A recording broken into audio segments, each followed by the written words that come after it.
Hey, continued as lovers prep section number 3, maybe? I don't remember. But anyway, hey, if you're doing this, there's a couple other little things that are really important skills that you need. One is one of the other skills is getting this squealing sound out of your guitar. So it's a combination of playing with your amp, playing with the tones on your guitar, and knowing how to use the pick and the fingernail on this hand. At least that's how I do it. There's other people may have other techniques, but I use the nail. I strike it with the nail, and then it hits the pick, and I can't slow it down and show you. You just have to experiment. Billy Gibbons, I believe, uses a quarter, I've been told. And other people use metal picks, but I like just using a regular pick. I can do this on acoustic guitar and make it whine or make it cry the same way. So it's not just the amplifier or effects. It's really in the right hand.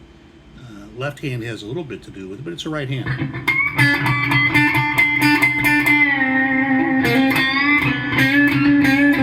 And you want to play around with where your strings are sensitive.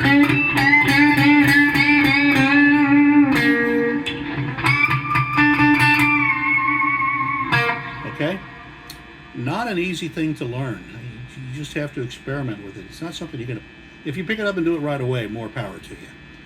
The other part of this, there's a B section to this song. There's an A, a B, and a C.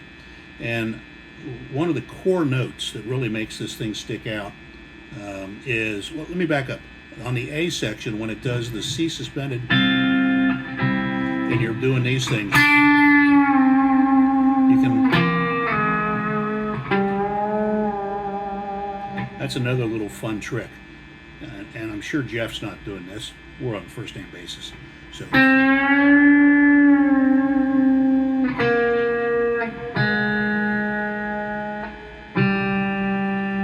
then I go behind the nut. So...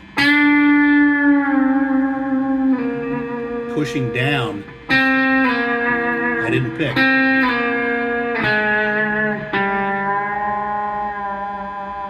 Okay? So in the B section, where he goes to this really cool D chord with the C bass, okay, I go up here and I catch a D sharp note against that D chord, and then down to the D. And I also use, I got the vibrato going, I got the pick snap, the squealing. Hard to do it on command. Right? And then I work the theme of the song, and I keep going back to this suspended note. And a nice little wiggle. I'm probably missing something else, but that's, those are a couple of really important things. Pick technique.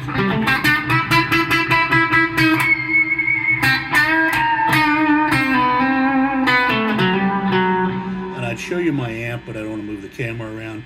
I'm just using a Quilter Mach 2, and really I'm just using the master turn down and the gain all the way up, and I do have a lot of reverb on it because it's a really spatial sounding tune. I'm sure they're using, stacks of effects, but frankly, guys, I don't get it.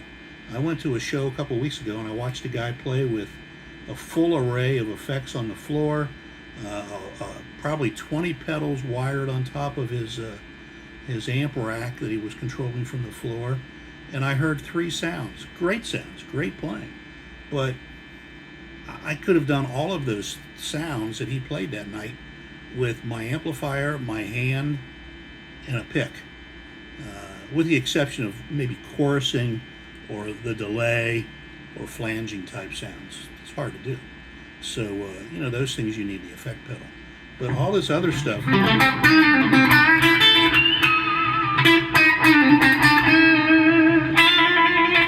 it comes from the hands. So anyway, that's a second prep or third prep.